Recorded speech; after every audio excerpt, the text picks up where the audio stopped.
Les gars, dites-moi quelque chose, je veux savoir un point. C'est Newcastle qui a joué ou Newcastle?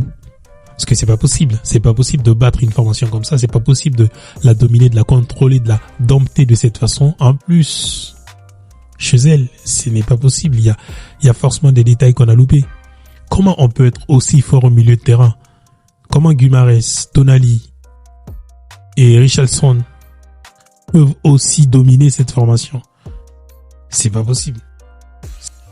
Et ce que j'ai remarqué à Newcastle, eux, ils ne recrutent pas simplement des joueurs de football, mais ils recrutent des immeubles, les gars. Est-ce que vous avez vu la taille des joueurs de cette formation? C'est un truc de ouf. C'est pas possible. Comment ils font leur recrutement? Ils se basent sur la taille, ils se basent un peu sur, ils prennent des basketteurs, je comprends pas. Parce qu'ils ont dominé sur tous les plans les Mancuniens ce soir. Défensivement, dans le milieu du terrain, sur le plan offensif, ils les ont bouffés, ils les ont humiliés, les gars.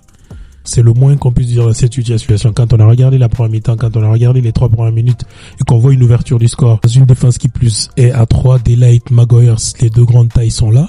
Et c'est Martinez qui prend justement les vagues de cette formation de Newcastle. J'ai pas compris. L'organisation en ce moment de United, franchement, il y a énormément de questions à poser.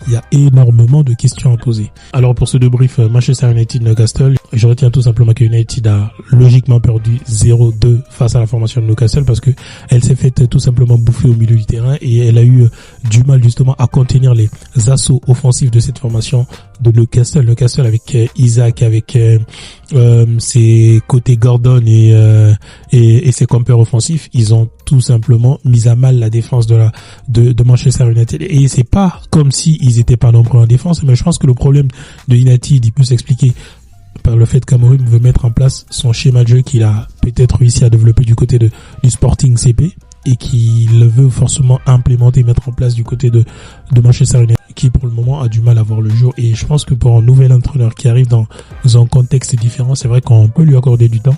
Mais je pense qu'il doit comprendre un certain nombre de choses aussi. Moi, à sa place, bon, je suis pas coach, mais à sa place, je serais parti sur les fondamentaux les plus simples, c'est-à-dire jouer dans un 4-3-3 que Van Nistelrooy utilisait tout récemment et qui a parfaitement fonctionné du côté de United. Au lieu de partir dans des schémas hyper compliqués avec 5 défenseurs, 2 milieux, 3 attaquants, les gars, il y a de véritables conséquences derrière tout ça. Je sais pas si vous avez vu, mais les joueurs de United, ils étaient complètement perdus. Mais Zirkzee, pourquoi il est sorti à la 30e minute? Parce qu'il savait pas à quel sein se vouer, il était complètement perdu. Un attaquant qui se retrouve en soutien de l'attaque, mais qui ne sait même pas comment replier, comment se repositionner. Les gars, il y a un problème. Il y a un gros souci dans cette équipe. Amorim, franchement, je pense qu'il a besoin, je sais pas moi, d'assistance, d'aide ou je sais pas. Mais il y a énormément de soucis. Et il n'y a pas que Zirkzee qui s'est perdu. On a Dalot qu'on ne retrouve pas encore dans son effectif là. Et je ne comprends toujours pas pourquoi il joue à 3 défenseurs avec 2 milieux de terrain. Mais c'est un schéma trop compliqué, les gars. C'est trop compliqué parce que regardez, sur la première mi-temps, il jouait avec Casemiro, avec Eriksen et Zirkzee. C'était hyper compliqué pour le milieu de terrain parce que les Dalot, en général, quand tu dis à Amad Diallo et Dalot de rentrer au milieu de terrain à la perte du ballon, c'est pas des milieux de formation. Ils vont se perdre après. Avec le développement du jeu, ils vont se perdre. Et je pense que c'est des choses qu'il n'arrive pour le moment pas à intégrer. Et peut-être qu'avec le temps, il va se rendre compte qu'il va essayer de mettre les choses en place. Et je pense que pour le moment, le club a énormément de problèmes. Et cette défaite aussi s'explique par le fait qu'il a un bras de fer avec un certain nombre de ses joueurs. Je n'ai même pas compris pourquoi Garnacho n'a pas commencé, pourquoi Rashford n'a toujours pas repris le jeu. C'est vrai qu'il a eu un bras de fer avec ces joueurs-là, mais à une certaine période, si tu n'as pas d'attaquant, tu vas pas faire jouer Dalot 4-5 matchs alors que tu sais que tu es en train de perdre, les gars.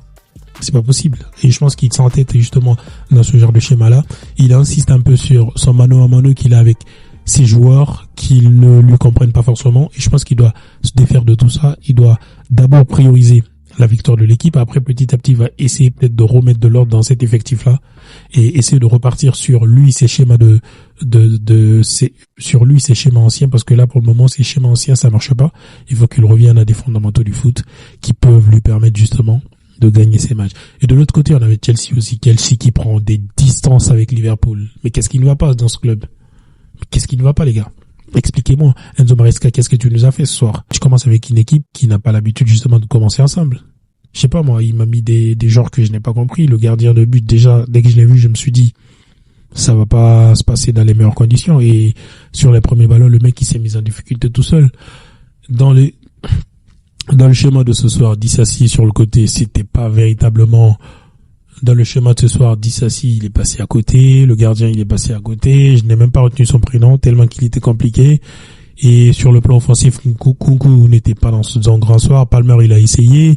Je pense que l'équipe dans l'ensemble a véritablement failli à sa mission ce soir. Et ils ont joué contre une équipe qui était plus déterminée, qui avait plus envie de gagner. Ipswich qui avait plus envie de gagner, qui a fait sa première victoire à domicile. On ne comprend pas pourquoi. C'est face à Chelsea qu'ils font, mais ils l'ont fait quand même.